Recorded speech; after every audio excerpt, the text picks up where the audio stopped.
Media di Israel melansir sejumlah bukti foto jenazah dalam serangan Rabu malam 16 Oktober 2024. Serangan itu dilaporkan menewaskan 3 orang, satu diantaranya adalah Yahya Sinwar. Media kan melansir sejumlah bukti foto jenazah Yahya Sinwar dan membandingkannya dengan foto Yahya Sinwar semasa hidup. Satu diantaranya adalah kesamaan bentuk gigi. Foto yang dilansir Kaberni dari Kan yang menunjukkan adanya kesamaan bentuk gigi dari jenazah yang meninggal dalam serangan Israel dengan Yahya Sinwar, pemimpin Hamas semasa hidup. Israel mengklaim jasad itu ditemukan saat operasi militer rutin di jalur Gaza, Palestina. Dua sumber Israel yang mengetahui masalah tersebut menyebut pasukan infanteri Israel bertemu dengan 3 militan di dekat sebuah gedung di Gaza dan menyerang mereka. Setelah pertempuran berakhir, pasukan menemukan mayat yang mirip dengan Sinwar dan memberitahu komandan senior. Militer dan dinas intelijen Israel kini berupaya mengidentifikasi apakah jasad itu memang Sinwar atau bukan. Mereka melalui analisa DNA Sinwar yang mereka ambil saat Sinwar ditahan di Israel. Pihak Israel juga menyebut tidak ada tanda-tanda bahwa sandera Israel berada di gedung tempat ketiga militan itu tewas. Today, the mastermind of this day of sheer evil is no more. Yahya Sinwar is dead. He was killed in Rafah by the brave soldiers of the Israel Defense Forces. While this is not the end of the war in Gaza, it's the beginning of the end.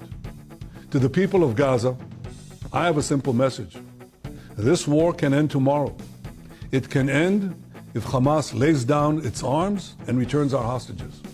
Hamas is holding 101 hostages in Gaza who are citizens of 23 countries, citizens of Israel, but citizens of many other countries. Israel is committed to doing everything in our power to bring all of them home. And Israel will guarantee the safety of all those who return our hostages. But to those who would harm our hostages, I have another message. Israel will hunt you down and bring you to justice. I also have a message of hope to the peoples of the region. The axis of terror that was built by Iran is collapsing before our eyes. Today, Israel confirmed that Yahya Sinwar, the leader of Hamas, is dead, and justice has been served. And the United States, Israel, and the entire world are better off as a result. Sinwar was responsible for the killing of thousands of innocent people, including the victims of October 7 and hostages killed in Gaza. He had American blood on his hands. Today, I can only hope that the families of the victims of Hamas feel a sense and measure of relief.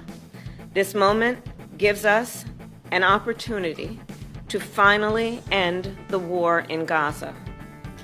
And it must end such that Israel is secure, the hostages are released, the suffering in Gaza ends, and the Palestinian people can realize their right to dignity, security, freedom, and self-determination. And it is time for the day after to begin. Sosok Yahya Sinwar. Di tengah gelombang kesedihan masyarakat Gaza, figur Yahya Sinwar muncul sebagai simbol perjuangan. Sebagai pemimpin politik Hamas di Gaza, Sinwar dikenal bukan hanya sebagai sosok pemimpin, tetapi juga sebagai seniman dalam makna yang lebih dalam.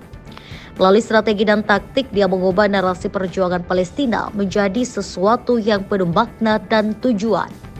Yahya Sinwar yang terkurung di dalam penjara Israel selama 2 dekade memahami dengan baik dampak dari penindasan. Dia tidak hanya membawa pengalaman pahit dari balik jeruji, tetapi juga membawa harapan dan semangat juang. Sinwar menggambarkan perlawanan sebagai seni dengan Al-Aqsa Flute sebagai mahakarya yang mengungkap emosi, menghadirkan keindahan di tengah tragedi. Tanggal 7 Oktober menjadi titik balik dalam sejarah perlawanan masyarakat Gaza melawan penjajahan. Di bawah kepemimpinan Sinwar, para pejuang Palestina berhasil menerobos sistem keamanan canggih Israel, menciptakan kehancuran yang belum pernah terjadi sebelumnya. Dalam waktu 6 jam, mereka mampu menghancurkan ratusan target militer dengan lebih dari 1.000 tentara Israel dinyatakan tewas dan ribuan lainnya terluka. Keberanian Sinwar di depan publik yang meramalkan banjir yang akan datang terbukti menjadi kenyataan. Dalam sebuah pidato yang diucapkannya pada Desember 2022, Sinwar menegaskan ancaman akan datang banjir yang tak terhentikan. Kata-katanya yang saat itu dianggap sebagai lelucon oleh banyak pihak kini menjadi kenyataan, menunjukkan betapa serius dan terencana aksi tersebut. Yahya Sinwar bukan sekedar seorang pemimpin, dia adalah simbol ketahanan, perlawanan, dan semangat perjuangan rakyat Palestina.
أنا أقول بأنه أكبر هدية يمكن أن يقدمها العدو والاحتلال لي هو أن يغتالني، وأنا أقضي إلى الله سبحانه وتعالى شهيدا على يده.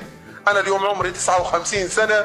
أنا حقيقة أفضل أن أستشهد بالF-16 أو بالصواريخ من إني أموت بالكورونا، أو من إني أموت بجلطة أو بسكتة أو بحادث طرق أو بشغلة من اللي بيموتوا منها الناس. فقريتها يعني بتعرفوا بقى على 60 وبعد 60 بشويه يعني احنا بنصير يعني قد اقتربنا من الوعد الحق ومن ميعاد الوفاه الطبيعيه. فانا افضل ان اقتل شهيدا عن ان اموت فطيسه.